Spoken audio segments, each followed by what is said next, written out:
Well, folks, welcome to one more edition of Politics Done Right. I'm Berto Willies, your host. Thank you so kindly for being a part of the show. We are going to have a great show for you today. As usual is what we say. Welcome, Michael Rudnin. Welcome, Breach MCP. Breach, order T-shirt. Hey, Breach, thank you so kindly. You are a great supporter of Politics Done Right, a great supporter of moving the positive message, the positive progressive message that we want all to know is the real thing. Thank you so kindly for being here. We are going to have a great show for you today, including including a 15-minute piece that I did with the Improv here in Houston about the book It's Worth It. I think you guys going to like that. I thought it was kind of cute the way they kind of made some fun of my story, but it's going to be all great. Bruce Pollard, hey, how you doing? How you doing, folks?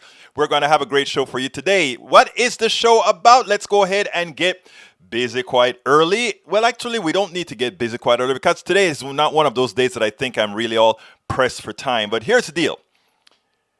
It's official, right? I mean, it seems like Joe Biden is now president-elect. The president is slowly giving in. Not that he needed to. We didn't need that. If he didn't get out of the office, we would have just gotten a sterilized, well-fumigated hauler to get him out of there. But you know what is interesting? I sure hope that the president that's funny. I sure hope that when Biden gets into the White House the first day, well, actually, I hope he does not go into the White House the first day. That place needs some major fumigation because that place is infested with God knows what, coronavirus, and God knows what else is in there. So before he gets in there, I hope he has a fumigating crew to do the job and get folks out of there. Julie Henderson, welcome aboard. Citizens need to access the funds paid by them each year, not just corporations who are tax shelters when making profits and file bankruptcy before losing money. You know, the corporate structure is famous for that, right? In fact, that's what it was created for.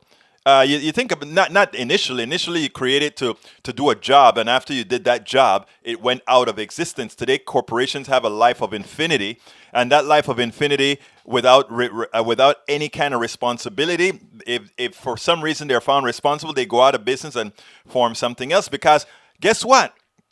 While you can lose your shirt in bankruptcy, a corporation can go ahead and fix its assets in such a manner that doesn't happen. So you get the point, Julie Henderson. Welcome aboard. Let's see, Michael Rudnin, Bridge MCP. You ain't black, Julie Henderson. I got Bruce Pollard already. Great coming. Okay, let's see. What is the show going to be about today? Let's go ahead and get that onto the screen. The show today is going to be, we need a huge stimulus to prevent disaster, comic relief using It's Worth It, and more. Today we discuss a necessary stimulus package to prevent economic catastrophe. We also have some comic relief and video. So what I'm going to do is I'm going to start with giving you the Ted Cruz regrets this COVID-19 prediction. Not only was he wrong, but he appears to be willfully inept. But then again, he is true to form. So check out Ted Cruz, and then we'll take it on the other side. Ted Cruz, the great debater, the guy that is supposed to be super eloquent. He's intelligent. But you know what? It's just a facade. He's a great actor, just like many others who've been great actors, but have very little upstairs. Remember this prediction? Check this out, and then we'll take it on the other side. If it ends up that Biden wins in November, I guarantee you the week after the election, suddenly all those Democratic governors, all those Democratic mayors will say, everything's magically better. Go back to work, go back to school. Suddenly the problems are solved. You won't even have to wait for Biden to be sworn in. All they'll need is election day, and suddenly their willingness to just destroy people's lives and livelihoods, they will have accomplished their task. That's wrong. It's cynical, and we shouldn't be a part of it. What is cynical is what he just said. The question is, do you believe? Look, I understand that these guys have the people who follow them, their sycophants, those who think that Ted Cruz is any good, those who think that Donald Trump really cares about them. I can understand those people listening to their master, listening to Ted Cruz, listening to Donald Trump saying, hey, the virus is not real, or the virus is a hoax, or the virus is not all that bad, even though we have recordings with him saying, this stuff is worse than the flu, this stuff is dangerous. But he passed it off on his people and they believed him. But you wonder when it is Ted Cruz and these other guys starting to believe the crap that they talk. And that is exactly what Ted was doing there. He actually started to believe the crap that he spoke. That somehow magically after the election that COVID is not going to be the story anymore. If he really believes that, you have to ask the question, either one of two things. He also does believe in herd immunity and believe that somehow most people believe in herd immunity, and as such, we're going to forget about all those people dying in the hospitals. Or just maybe, which is likely the correct assessment, just maybe, this guy isn't all that smart after all, Donald Trump destroyed him in the primaries by attacking his wife. Does a man not defend his wife or vice versa when attacked the way he did? And shouldn't he really hold the president accountable for that? Of course not. Again, what we're looking at is deeper than just sycophancy. It's deeper than just abiding by Donald Trump. This is a disease. It's a disease that is capable of bringing out 70-something million people for pure and utter evil. Think about the amount of work we have to do to bring all these folks, or a lot of these folks, back into the fold, to put some humanity back in a population that has completely lost it.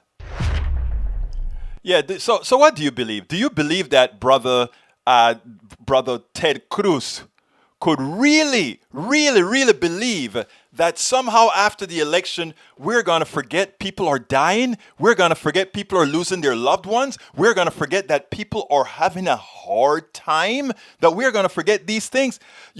I talk a whole lot about projection, right? Projection. What people generally do many times is the bad that they throw onto others tend to be the bad that they have within themselves.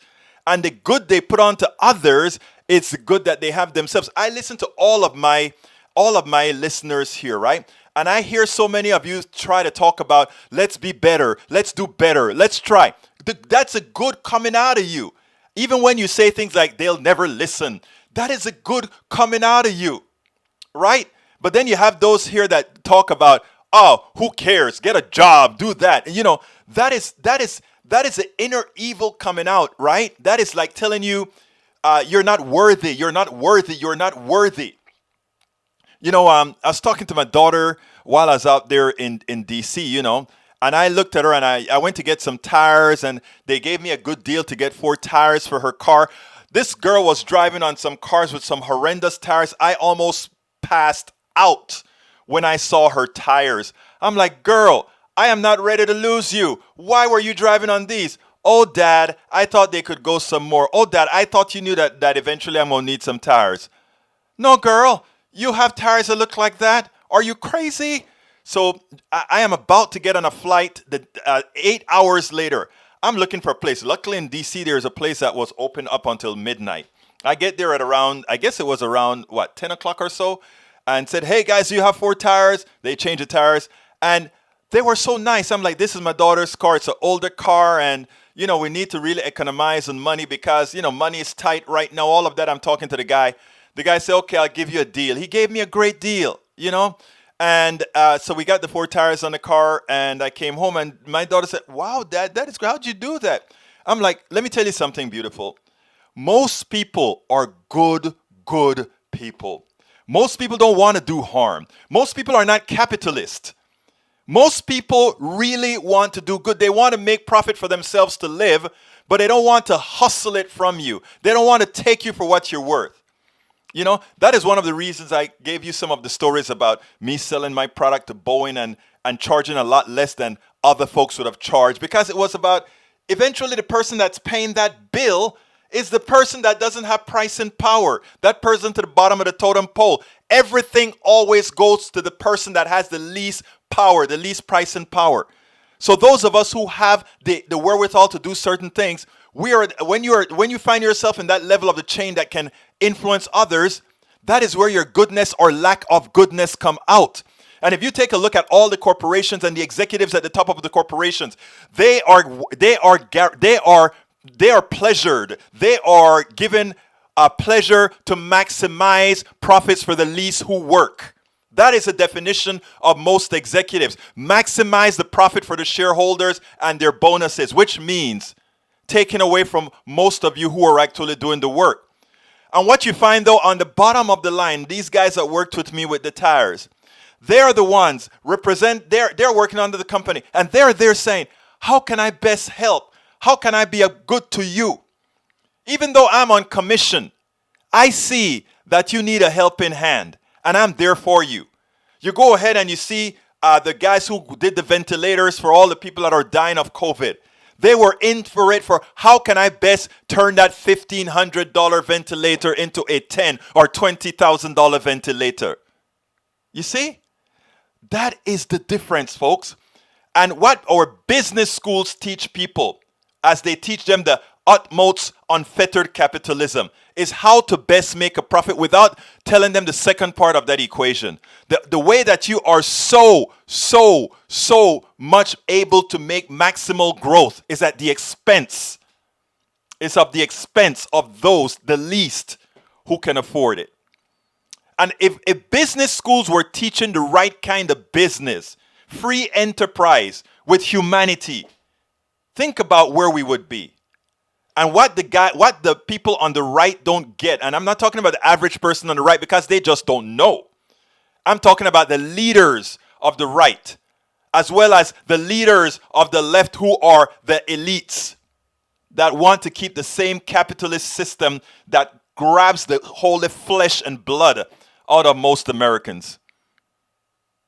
When are we going to insert the humanity?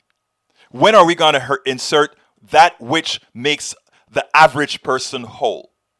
Why is it that we could give a $1.5 trillion to business as soon as Donald Trump came into office with deficit spending?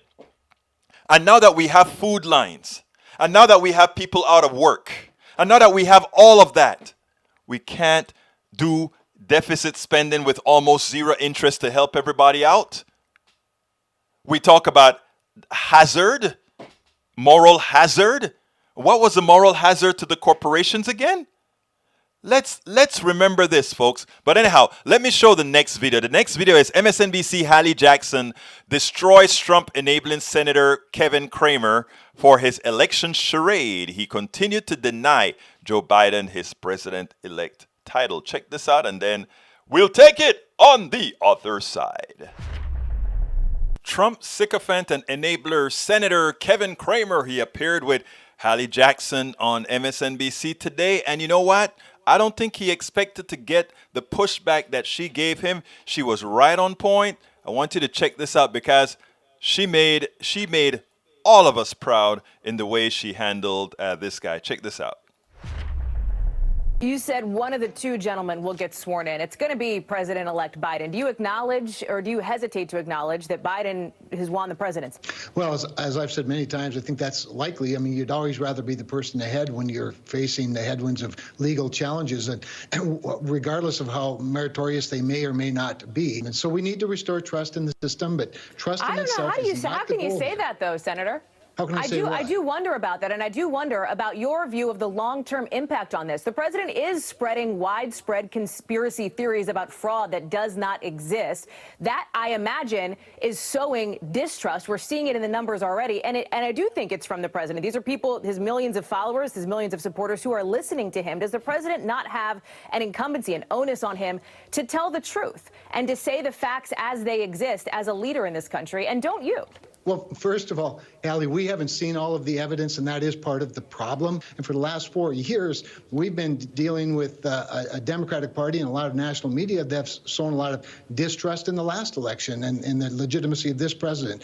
I wanted to ask what you're waiting for here, Senator. You seem to have made that clear for these legal fights to play out, but I have to take some exception. These legal fights aren't playing out in the media court of public opinion, right? They're playing out in actual courts, and judges are dismissing by a large margin these cases. Some 2/3 of these cases that have been brought by the president or his Republican allies, as you know, have basically been denied, dismissed, settled, withdrawn. There has been no evidence, no proof, no anything of the kind of widespread fraud that the president, even as we were coming on the air, Senator, is still talking about and still pushing. What are you waiting for to stand up and say, this isn't true, this is not okay, we need to move on? Sure. I think one of the things that has to happen, Hallie, is that the president's legal team themselves have to bring the cases on the part of the president. Many of the cases you're talking about, you referred to as allied. Let me just interrupt you here, because the Pennsylvania one was the president's case, and that just got dismissed by a federal judge because, as he called it, it's a Frankenstein's monster of bad arguments, and the appeal is riddled with errors as it moves forward, very unlikely to make it to the next level. Well, and a great point, because that's the one where the president did bring it. The judge did rule against him, but it also opens the door for the appropriate appeal. I have to ask, at what point, Senator, do you feel like you are then continuing to spread this misinformation and deny the reality of what's in front of us? Are you waiting for that December 8th safe harbor deadline? What is the holdup here in acknowledging this? And I have to wonder, is some of it because you're concerned about angering President Trump, who, as I know, you are close with? I like him a lot. I'm grateful that he's the president. I wish and I hope he can be president for 4 more years, Hallie. But I want to just throw this back a little bit, because we have a whole bunch of wild rhetoric that are fanning the flames of discontent coming from especially your network. I disagree with that respectfully, Senator, because I think the question that I don't mean to press this point, because I actually have other questions to get to you on, and we're almost out of time here. It's the point that I want to get to you on. If the president continues to invalidate this election moving forward, which he has sought to do, he has sought to just factually, on an objective basis, raise questions about the legitimacy of the election that are unproven, unfounded, and dangerous to this democracy. That is just an objective statement here. What's to say then that the distrust that he's sowing is not going to affect, for example, your reelection, your victory moving forward? How do you expect voters to believe that you've won if they don't believe winning now based on what the president's saying? Well, let me tell you what Republican voters aren't doing. They're not smashing windows. They're not burning cars. They're not beating up Democrats coming out of Joe Biden events. Well, this is taking us in a very different direction, Senator, because that's not happening based on the results of this election. I wonder if you guys ever questioned the legitimacy of the Mueller investigation that had no evidence, or the impeachment that had no evidence. Well, I think this is a left-hand turn here, Senator. I think it's clear that you've made your point clear and have not acknowledged, of course, the incoming president-elect. She was so respectful in the way she rolled him. So respectful in rolling him and make him look to the audience as the sycophant that he is. She just told it like it is. Donald Trump has all these things. He's messing with our democracy. But you know what? It's clear, Senator, that you don't care. If we continue to press these sycophants and these enablers in that manner, I think we will actually not only move the country forward, but change some of the views of the people who are following Trump himself. Because what happened in the past is there was very little pushback. They would allow these guys to go on and on and on without presenting the facts to force them into answering the pertinent question. Ada Jackson, great job. Yes, she did a great job. Hattie Jackson, I am sort of, I mean, this isn't the first time that I've gotten some clips of her doing something like that. She has no fear whatsoever. And again, she was very respectful, unlike what Daniel Ledo is saying. It just shows you that, folks can decide to say things however they want. Okay, let's talk a little bit of stimulus here before we go into the other piece here, okay? I came across this article that I couldn't agree with more because, but you really need to get the picture of what's going on here. And the title of the article was from Common Dreams: Go big and stay big. Economists call for $3 trillion COVID relief package to stop nation's descent into ruin. The Senate's failure to provide crucial relief and recovery aid has left families without a lifeline and will severely damage prospects for recovery. But there's something worse that this particular article didn't tackle, but I want to say it before I forget it, before it leaves my mind. And that is the following. Every time we've had a recession, that group that's been on the edge of growing up, in the 2008 recession, it was those who were becoming the millennials, right? And now we have another group that are going to be impacted by a recession, a severe recession that's going to affect all of those up and coming folks without jobs. And who's there for them? And why, we bear the brunt of why this recession is going to be necessarily hard, or I should say depression, on them. Unlike, let's say, in England or France and all of that, where they have a strong safety net without the kind of unemployment that we have. And that is simply because, like I said, since we are the bastion of capitalism, and given that capitalism has no heart. Remember, capitalism is not wrong if used as a tool, right? Capitalism can be one of the tools in free enterprise, right? Just like a good social safety net is also a tool in free enterprise. In other words, we want everybody to be able to do whatever they want to do. You want to create a bakery, you want to do all of that on your own. But we have a social construct. That social construct says healthcare is a right.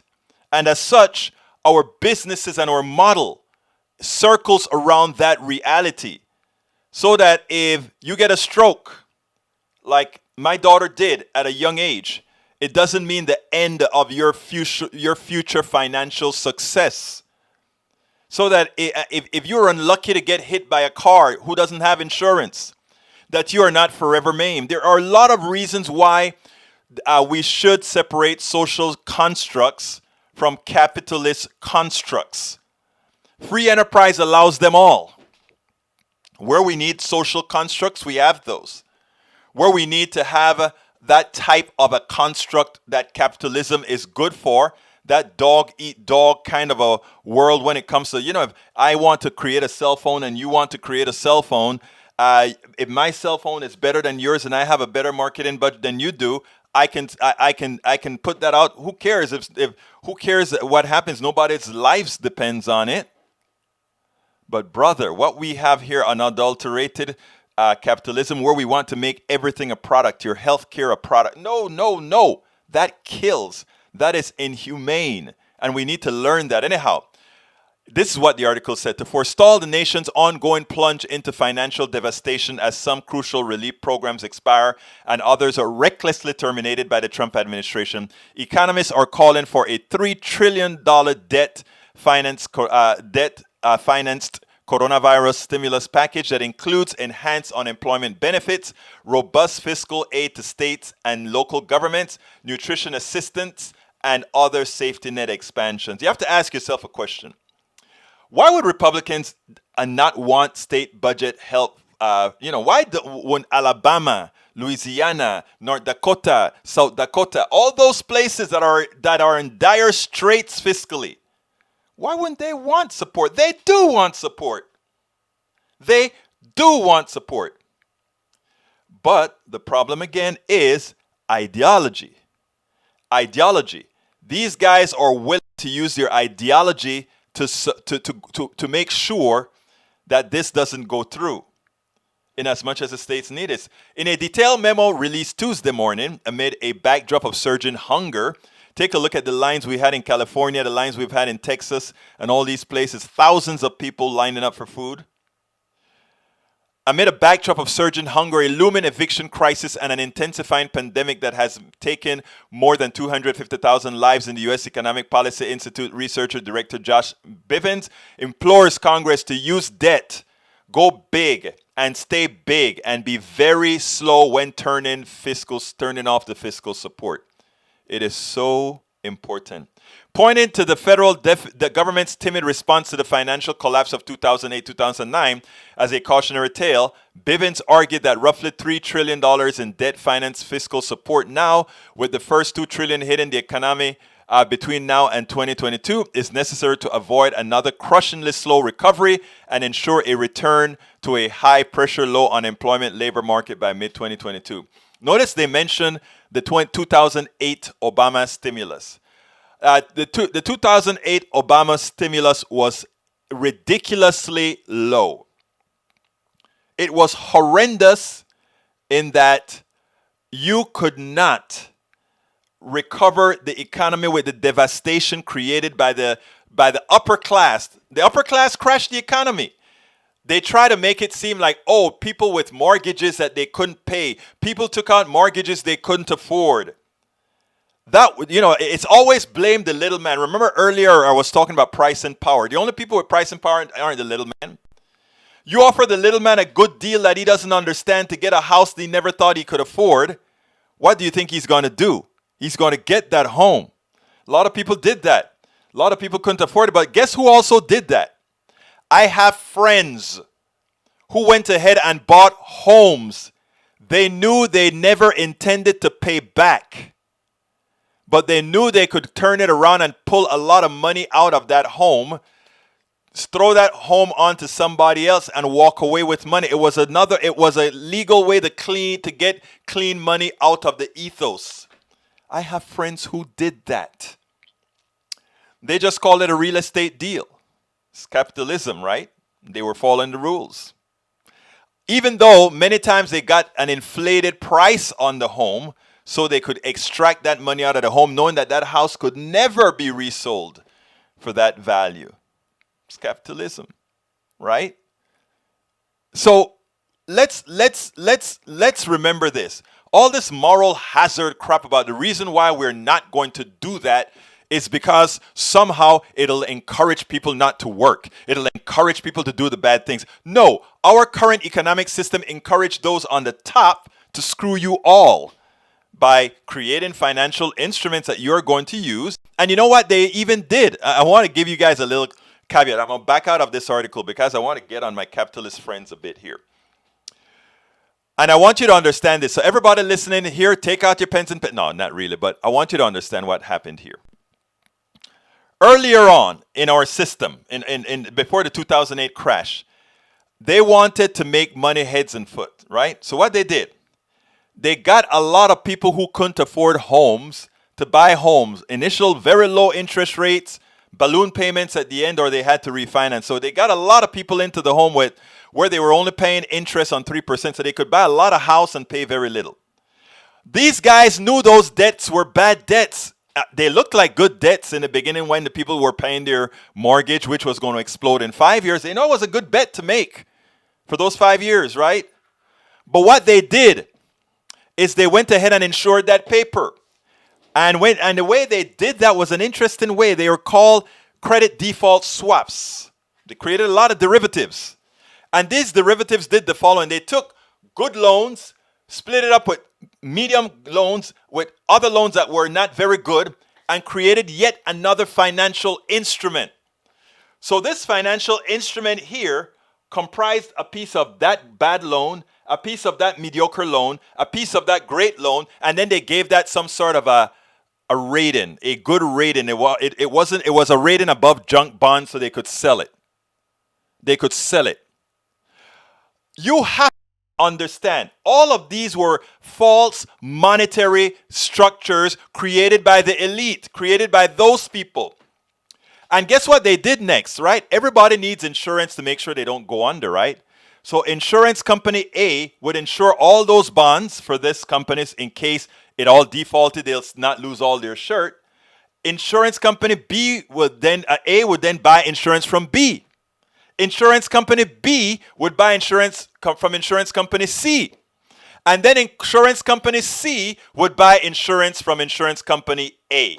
So in effect, insurance company A was many times insuring itself.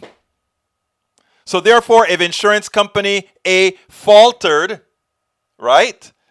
Then they go to B. B falters, he goes to C. C falters, C goes to D. D falters, D goes back to A. A ain't got any money because A is waiting for B to pay him. B is waiting for C to pay him. C is waiting for D, and it collapsed. It's called the house of cards.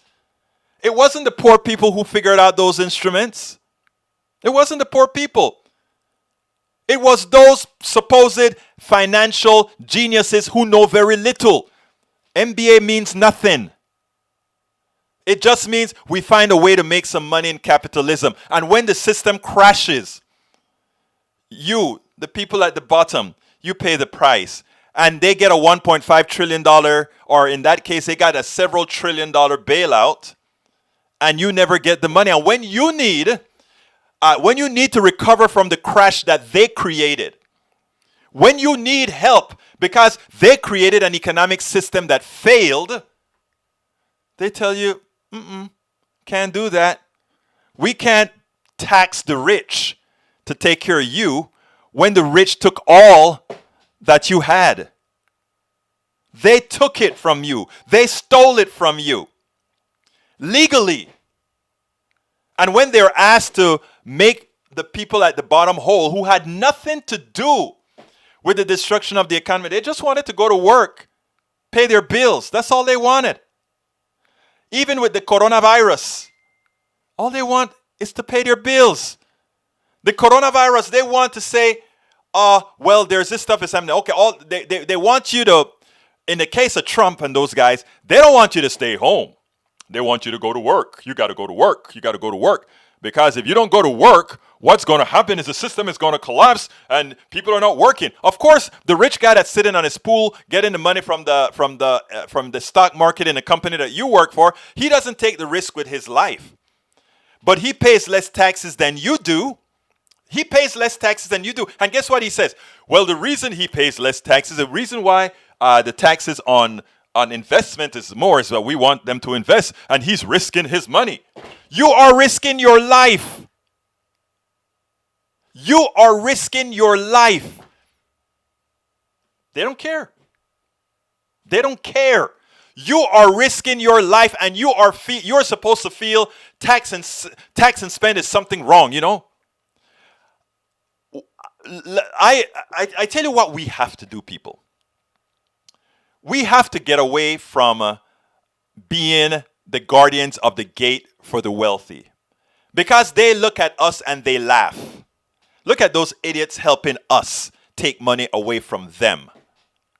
And, you know, I lived it. I know it. What I'm saying is real. You know, these people don't care about you. It's simply about the dollar. So when they go ahead and say, well, if we increase taxes, these companies are just going to move somewhere else. Move to where? Are they going to go to China? Hell no. Are they going to go to Russia? Hell no. Are they going to go to Costa Rica? Hell no. Are they going to go to Ireland? Hell no. Because you know what? It all is one unity. And the only country that will protect capitalism at all costs, including with their big, bad Navy and Army, is the United States. That's the only one that's going to protect you. The United States. So they have nowhere to go. So when they say we can't tax them or we can't do this to make life better for everybody else because they'll leave and go overseas, they have no place to go. Because even if they try to go overseas, they're still going to be dependent on the good old USA to help them out, to somehow save their butts. Big stimulus is what's needed going forward. Read the article. I'm going to put the article, the link to the article, and the article also has a link to the actual report. That's the link to the article that I've just added to the thing because I'm running out of time now. Before we get busy, I just want to ask those of you that are on YouTube, please go ahead and click either the join button to become a part of our posse. We do a lot of stuff here. We have good talk. We educate. We enlighten each other on this program. Become a part of posse. Go ahead and click join. Please become a member. Click on join. If you are not on YouTube, you can still become a YouTube part of our YouTube posse by just going to politicsdoneright.com/YouTube, politicsdoneright.com/YouTube. Join us. It's only $1.99. And that's it. That is how you're buying less than a cup of coffee for yours truly and all this equipment that we have here to do what we do, to cut the videos, all that good stuff. So please consider joining us. Click that join button. Become a part of our Politics Done Right posse. And if you're not, if you're currently elsewhere, go to politicsdoneright.com/YouTube. And that way you can as well be a part of our posse. As Bridge MCP says, da posse. Thank you for sharing the link as well, Mike Rudnin. And that book that you see on the screen now, I'm about to put on the screen, it's worth it. How to talk to your right-wing relatives, friends, and neighbors. Here's the link on Amazon to get it, and put in that there right now. That is how you can go ahead and get that book at Amazon. But here's the kicker.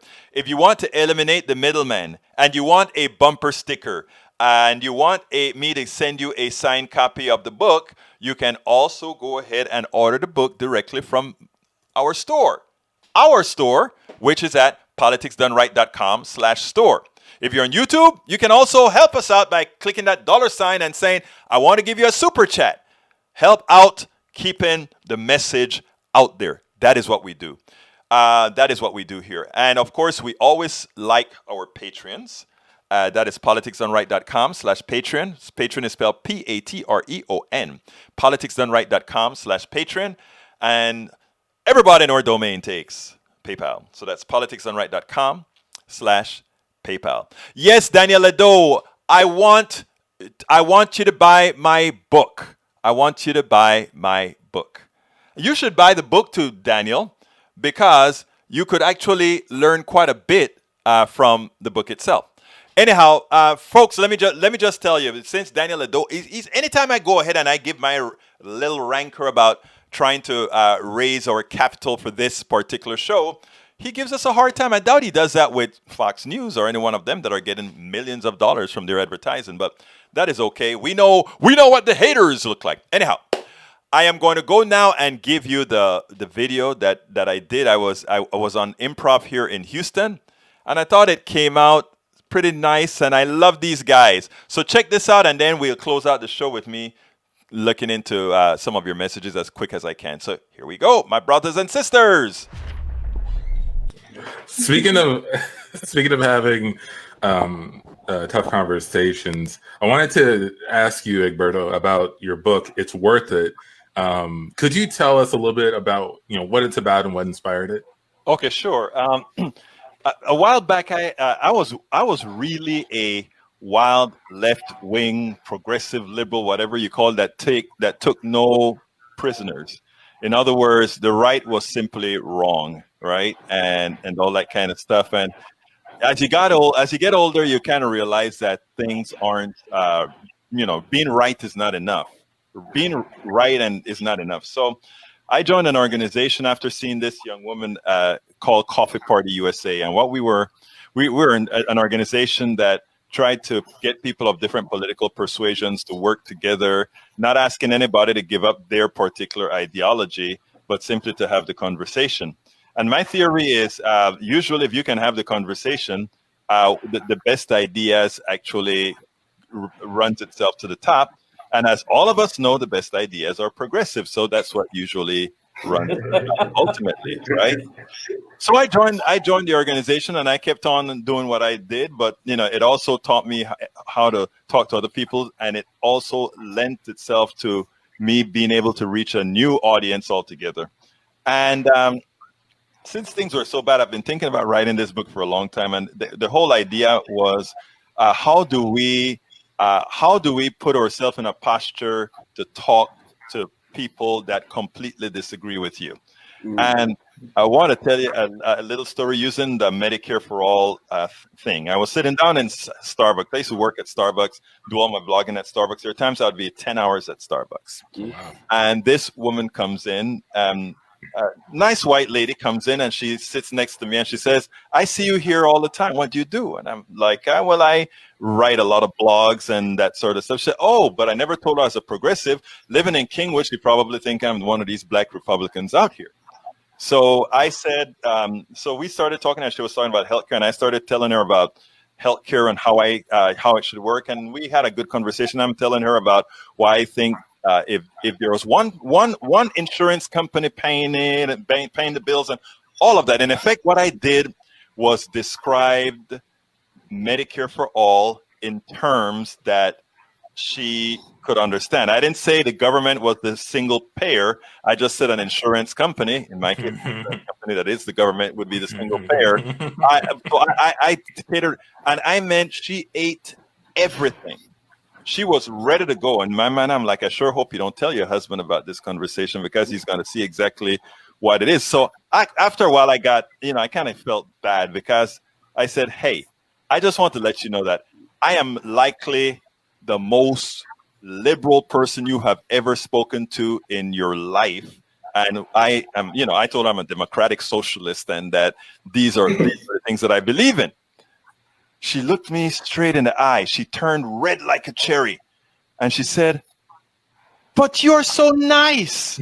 Wow. And I looked at her and I said, you see, ma'am, we're all nice. The caricature that you see on TV is not what we're all about. We're all trying to find the same things. And like you see, you actually liked what we're talking about.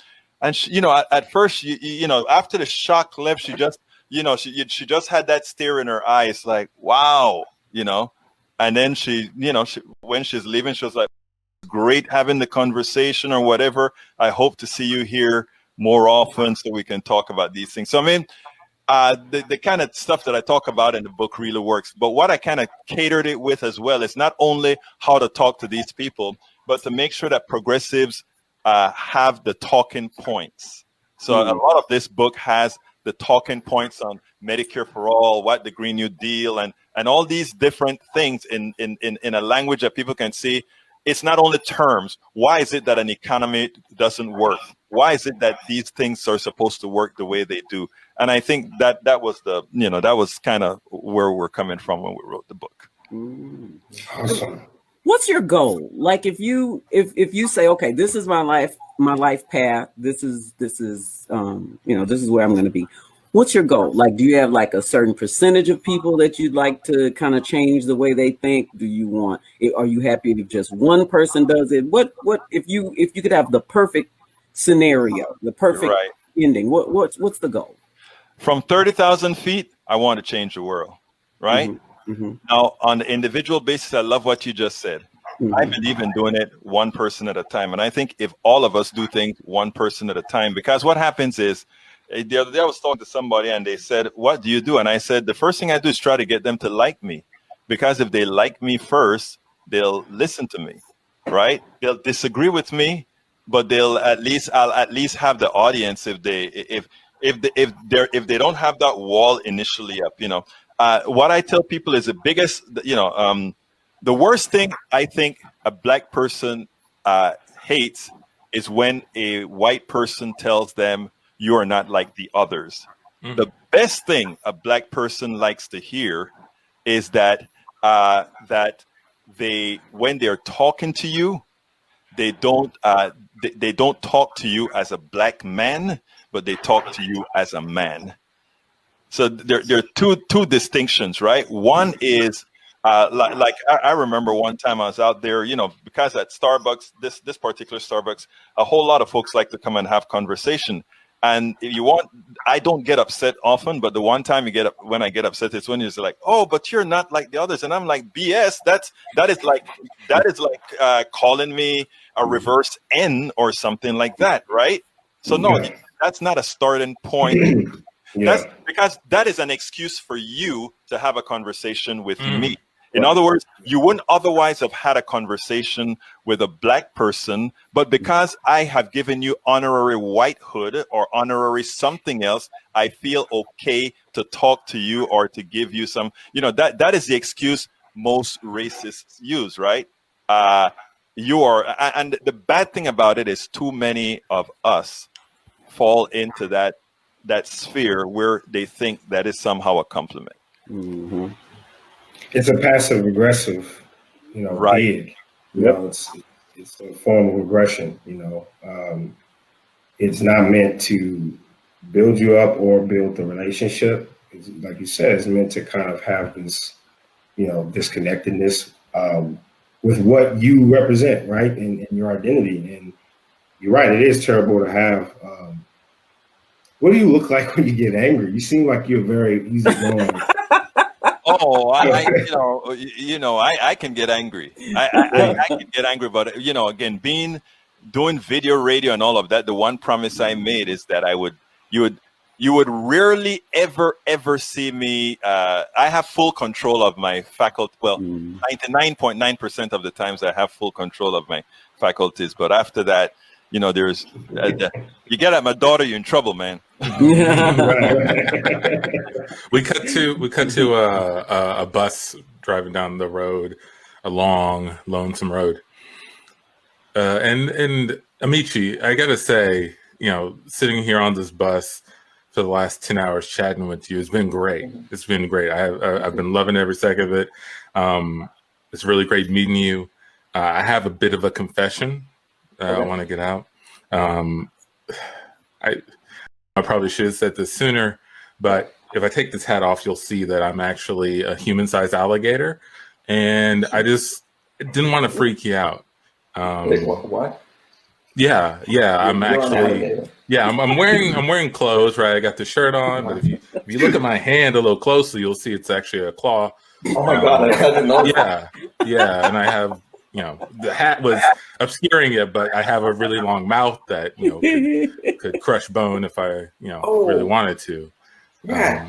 But I'm still the same alligator. I'm still the same guy that we've been chatting with the whole time. You know, I have my views on you know, Friends and which Chappelle special is the best one. So is that okay with you? Are you good with that? Yeah, it's just, you know, you don't like the other alligators I've met in my life. What's that supposed to mean?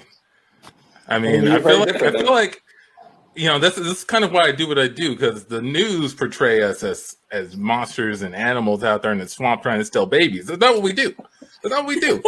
I'm saving up to buy a house right now. It's really hard to get a loan as an alligator. Sure.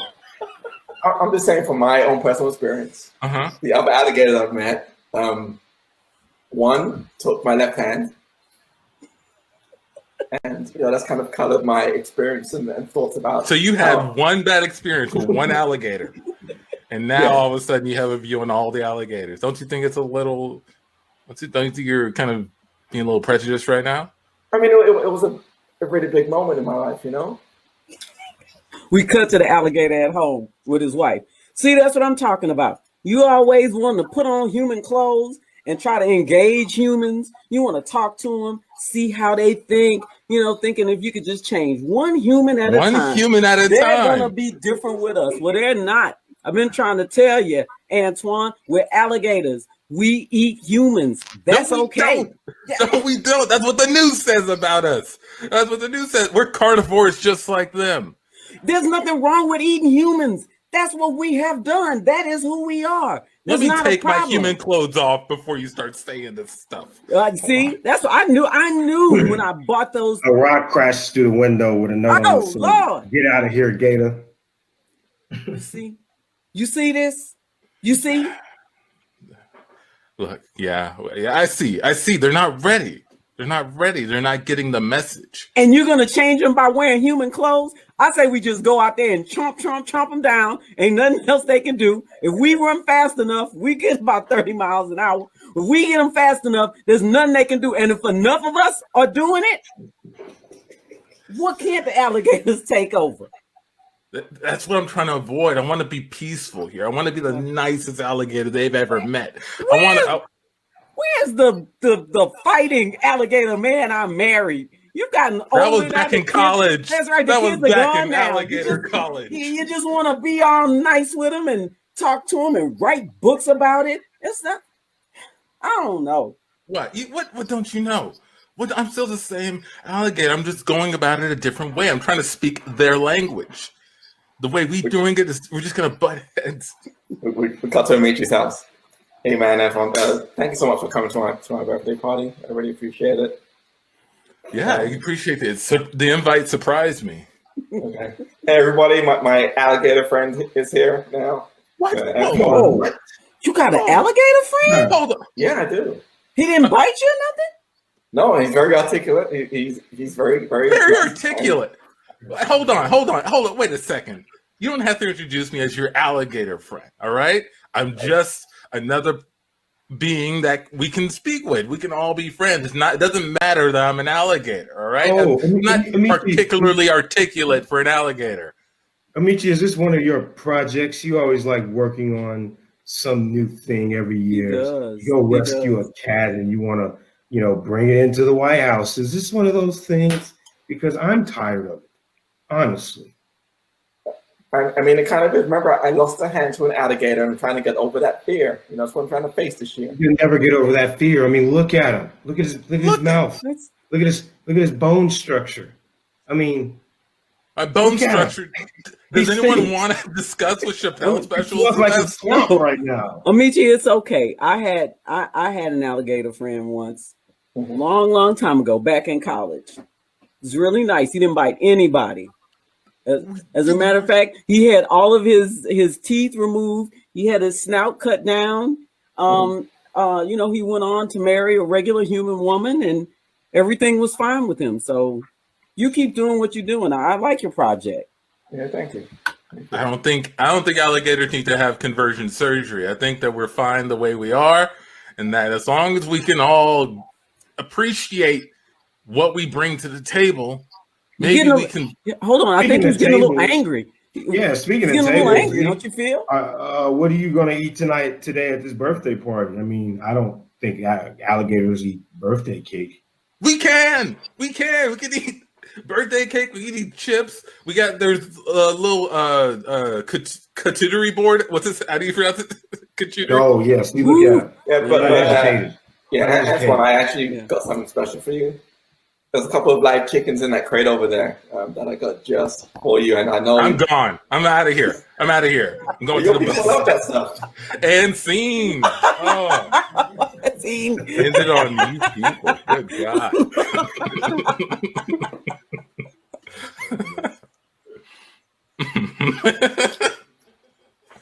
I like that On one. the I like alligator. that. It's worth it. I just picture he had on like that trench coat like Raphael had in the Ninja Turtles when he was walking around New York with the hat and the trench coat. It's like a really Everybody- high. Yeah. In New York, and people just like, who's that I guy? pictured him in a button down with the tie kind of loosened about the neck. You just got off of work. Like he just got like, he wanted to be relaxed. He wanted to be relaxed.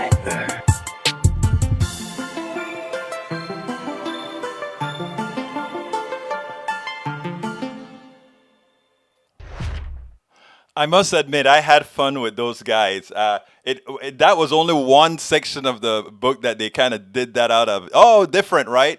But we also did it. They also did it, I think, for a couple other passages in the book, and I couldn't find a clip for it, but it was great with those guys. Anyhow, we are at 54, so let me go ahead and start hitting up you guys. Let's see.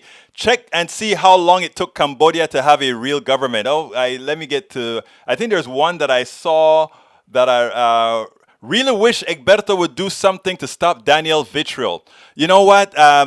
He gets his kicks out of doing that, and he gets his kicks out of your reaction. I don't block anybody. And, believe it or not, he's here for something, okay? I want everybody to realize that everybody that comes here, and when I go other places, not that just people come here, I go to other places that I don't particularly have an affinity with, and I do learn from other places as well. So I welcome everybody to come and listen to the conversation. Daniel Ledo may think that none of this matters to him, or that some of us lefties are crazy, but we have a lot of righties in here as well. Let me see. Let me go ahead. Nanette Bird says, okay, thank you, Nanette. Griefing and trolling gets them off.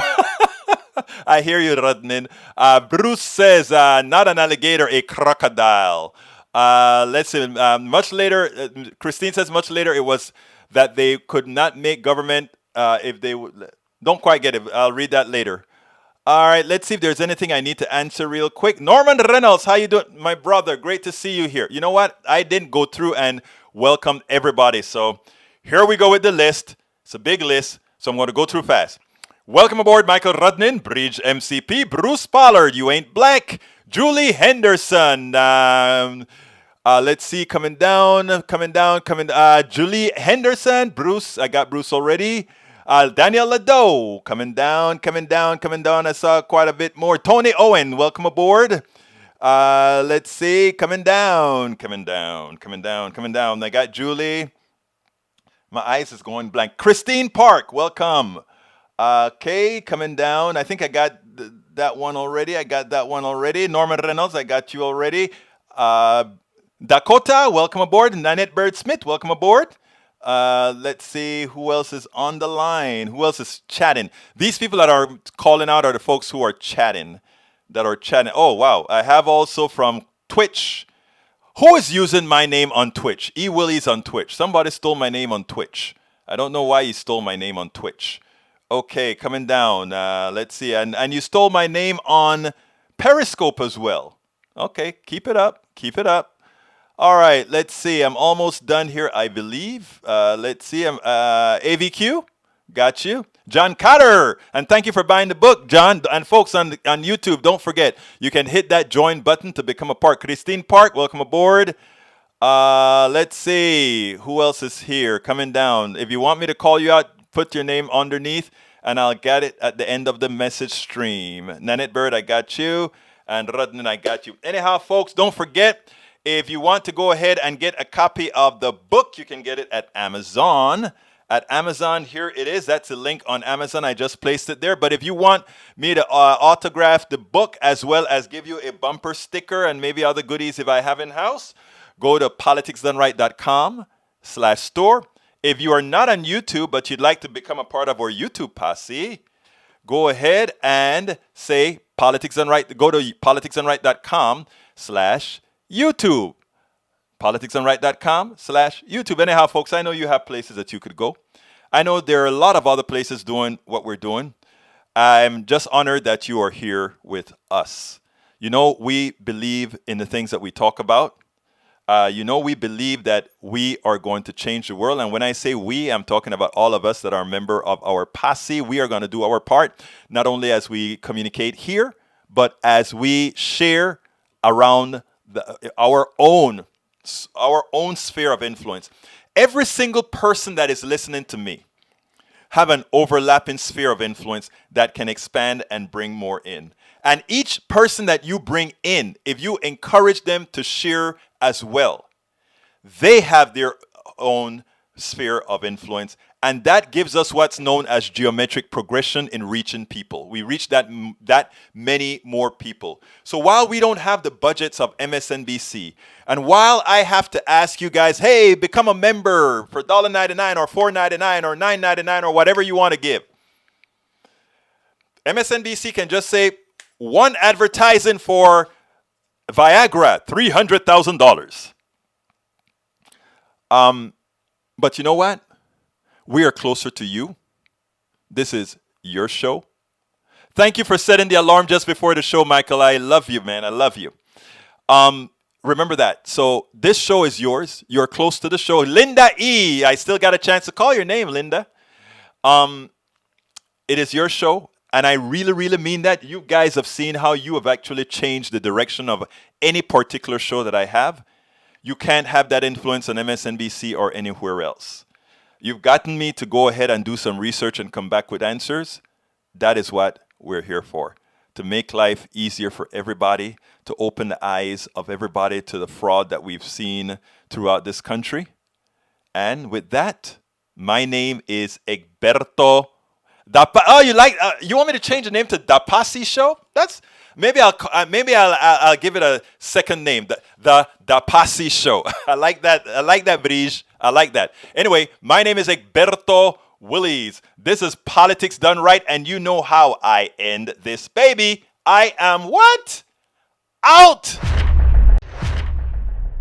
We spend a lot of time deconstructing the news, trying to parse it into a form that everybody can understand. We try to find those little nitpicks where it flies above the fray, etc. If you really like these videos that we do, I want to ask a big favor. Please go ahead, number one, subscribe to our channel, and number two, please join if you can. Thank you so kindly for watching. Keep watching. Please remember to share. We must populate the entire internet with our progressive message, a message that we know is what most Americans say that they want. So help us, please join.